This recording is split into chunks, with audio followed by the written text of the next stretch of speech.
माधव मिश्रा। जी। क्या वाकई कोई बेकसूर होते हुए भी गुनहगार दिख सकता है? और क्या एक वकील अपने पर्सनल मॉरल्स को साइड रखकर सिर्फ कानून की किताब से इंसाफ कर सकता है? Criminal justice season 4 a family matter वापस आ गया है और इस बार मामला सिर्फ मर्डर का नहीं है। मामला है रिश्तों का, परसेप्शन का और उस थिन लाइन का जहां जस्टिस और इमोशन एक दूसरे को टक्कर दे रहे हैं। LLB gold medalist. इस लड़ाई में मैं आपका तलवार, ढाल और घोड़ा तीनों।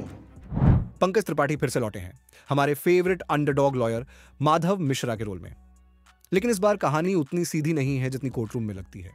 एक बाप अपनी बेटी के बर्थडे के बाद एक नर्स की लाश के साथ पकड़ा जाता है और camera angle, DNA reports, witness statements सब पॉइंटिंग करते हैं उसी की तरफ।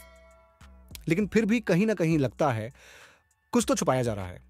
और यही सस्पेंस, यही स्लो बर्न टेंशन है जो क्रिमिनल जस्टिस 4 को इतना खतरनाक बनाता है। एक सवाल, क्या आप किसी ऐसे इंसान का साथ दे सकते हैं जो सच बोल रहा हो लेकिन सबूत उसके खिलाफ हो? I didn't kill her. I was trying to save her. मैं मानता हूं आपने कुछ नहीं किया। डॉक्टर राज नागपाल एक रिप्यूटेड पीडियाट्रिशियन, केयरिंग फादर और एक ऐसा इंसान जिसे पहली नजर में देखकर कोई ये नहीं कहेगा कि वो मर्डर कर सकता है। लेकिन जब वो अपनी ही बेटी की बर्थडे पार्टी के बाद खून से लथपथ नर्स रोशनी सलूजा की लाश के पास पकड़ा जाता है तो कहानी का टोन तुरंत बदल जाता है। मुंबई के नामी अस्पताल के डॉक्टर राज नागपाल को अपने गर्लफ्रेंड के मर्डर के आरोप में गिरफ्तार कर लिया है। अब यहाँ एक बात नोट करने वाली है, जिस तरह से एपिसोड्स इनिशियल डाउट को स्लोली डिसमेंटल करते हैं वो काफी ग्रिपिंग है। कभी कभी लगता है कि राज नागपाल सिर्फ एक पॉन है, किसी बड़े खेल का हिस्सा है, और कभी लगता है शायद वो मासूम चेहरा सिर्फ एक वेल प्लेड मास्क है।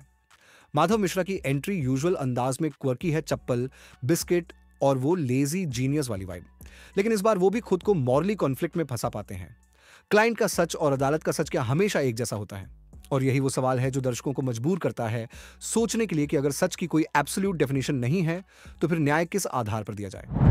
ये केस जितना आसान लग रहा है नहीं, वरना हमारी झोली में गिरता ही नहीं। कोई और एक्टर होता तो कोर्टरूम सीन्स में ओवर एक्टिंग कर देता, लेकिन पंकज त्रिपाठी आपको महसूस कराते हैं कि एक वकील सिर्फ दलीलों से नहीं, एम्पैथी से भी जीत सकता है। His style half sarcastic, half saintly, आपको हंसाता भी है और झकझोरता भी है। जब वो कहते हैं कानून सबूत मांगता है, इंसानियत एक्सप्लेनेशन, तो लगता है कि एक डायलॉग नहीं, एक फिलॉसफी बोल दी गई है। हम क्या करेंगे? हम वही करेंगे जो हमारा नाम है, डिफेंस। सपोर्टिंग कास्ट भी कमजोर नहीं है। मोहम्मद जीशान अय्यूब एक कॉन्फ्लिक्टेड बाप के रोल में दमदार लगे। एक ऐसा किरदार जो गिल्ट और हेल्पलेसनेस के बीच झूल रहा है। Surveen Chawla as the mother brings the emotional gravity और श्वेता बासु प्रसाद एज प्रोसिक्यूटर एकदम शार्प और फोकस दिखी। लेकिन सबसे इंटरेस्टिंग कैरेक्टर है मंदिरा माथुर, जो एक कॉर्पोरेट लॉयर हैं और जिनकी प्रेजेंस हर सीन में टेंशन बढ़ा देती है। हर एक्टर अपने हिस्से का काम इतने फिनेसेट से करता है कि कोई भी सीन खाली नहीं लगता। देखा जी, फिर एक बार अवसर मिल रहा है। बस पिछले बार वाली उम्मीद मत रखिएगा। उम्मीद का दामन तो हम अदालत में ही छोड़ के आ जाते हैं। इस बार निर्देशन संभाला है रोहन सिप्पी ने, और कहना पड़ेगा उन्होंने कोर्टरूम को एक बैटलफील्ड की तरह दिखाया है, जहां हर सवाल, हर ऑब्जेक्शन एक चाल की तरह खेली जाती है। स्टोरी टेलिंग यहां स्लो बर्न है, पर उस तरीके से जो हर सीन में आपकी क्यूरियोसिटी को थोड़ा और बढ़ाता है। कोई अननेसेसरी फ्लैशबैक्स नहीं, कोई फोर्स्ड मेलोड्रामा नहीं, बस एक सॉलिड स्क्रीन प्ले जो कैरेक्टर ड्रिवन है और इमोशंस को मैनिपुलेट नहीं, एक्सप्लोर करता है। क्या ये पेसिंग कुछ लोगों को स्लो लग सकती है? शायद। लेकिन अगर आप पेशेंस के साथ सीरीज देखते हैं तो आपको पता चलेगा कि हर पॉज, हर साइलेंस कुछ कह रहा है। कि अंजू सेम फ्लोर पे रहती थी और दोनों में घर वाली बाहर वाली का रिश्ता भी है। डायलॉग्स भी ब्रिलियंट हैं, एकदम नेचुरल और कई बार इतने रिलेटेबल कि आपको रिवाइंड करके दोबारा सुनने का मन करेगा। एग्जाम्पल, वकील को सच्चाई नहीं, क्लाइंट की कहानी डिफेंड करनी होती है। यह लाइन सिर्फ माधव मिश्रा की फिलॉसफी नहीं, पूरी सीरीज का थीसिस है। विजुअल्स की बात करें तो लाइटिंग और फ्रेमिंग इस बार स्लाइटली डार्कर रखी गई है, जिससे मिस्ट्री और सीरियसनेस और भी उभर कर आती है। कोर्टरूम की बेज ग्रे टोन्स, घर की वार्मथ और इंट्रोगेशन सीन्स का क्लॉस्ट्रोफोबिया सब इंटेंशनल और इफेक्टिव है। इंस्पेक्टर गौरी जो है ना, ये नहा धो के शैम्पू करके आपके पीछे पड़ी है। सबसे पहली बात, यह सीजन ज्यादा इंटीमेट है। जहां पिछले सीजन्स में हमने गैंग वॉर्स, जुवेनाइल जस्टिस या मेंटल हेल्थ जैसे बड़े बड़े मुद्दे देखे थे, यहां कहानी एक घर के अंदर की है। लेकिन शायद इसी वजह से यह और ज्यादा चिलिंग लगता है, क्योंकि इस बार आरोपी कोई बाहरी नहीं बल्कि एक बाप है और पीड़िता उसी की बेटी की देखभाल करने वाली। ऑडियंस रिएक्शंस भी इंटरेस्टिंग रहे हैं। काफी लोगों को इनिशियल 3 एपिसोड ड्रॉप थोड़ा फ्रस्ट्रेटिंग लगा है। अगर बिंज वॉच नहीं कर सकते तो मजा आधा रह जाता है। ऐसी कई ट्वीट सामने आई हैं।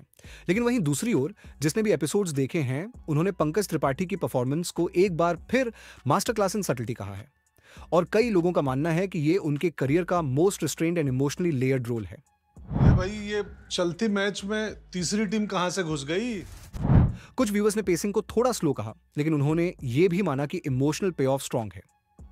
रीडिफ और लेजर बाइट्स जैसे पोर्टल्स ने इसे 4 आउट ऑफ 5 दिए हैं, खास तौर पर इसकी राइटिंग और न्यूआंस्ड डायरेक्शन के लिए। और हाँ, एक सवाल जो यूट्यूब कमेंट्स और रेडिट थ्रेड्स में बार बार दिखा, क्या ये कहानी सच में कंप्लीट है या नेक्स्ट सीजन का बेस तैयार किया जा रहा है? That's a question worth exploring in the final verdict. मैंने criminal justice a family matter को दिए हैं 4 स्टार और हर स्टार के पीछे सॉलिड रीजन है। सबसे पहला स्टार जाता है पंकज त्रिपाठी को।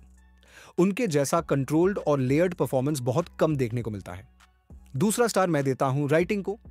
डायलॉग्स इतने शार्प हैं कि कई बार पॉज करके दोबारा सुनने का मन करता है। तीसरा स्टार इमोशनल कॉम्प्लेक्सिटी को। यह सिर्फ एक मर्डर केस नहीं है, यह एक बाप, एक पति और एक इंसान की लेयर्ड साइकोलॉजी को खोलता है। चौथा स्टार डायरेक्शन और टोन को। रोहन सिप्पी ने जो सीरियस, ग्रे और ग्राउंडेड फील बनाया है वो इस जॉनर में फ्रेश लगता है। और जो एक स्टार मैंने काटा वो सिर्फ इस बात के लिए कि एपिसोड स्टैगर्ड रिलीज में आए। ऑनेस्टली अगर सारे एपिसोड्स एक साथ होते तो ये बिंज वर्दी एक्सपीरियंस होता और इंपैक्ट और ज्यादा स्ट्रांग रहता।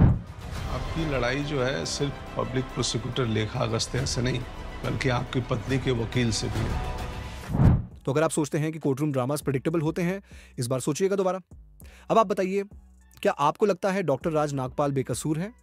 और अगर आप वकील होते तो क्या आप उसका केस लेते? नीचे कमेंट्स में जरूर बताइए।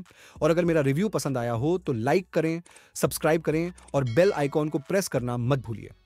जस्टिस सिर्फ कानून से नहीं, नजरिए से भी मिलती है।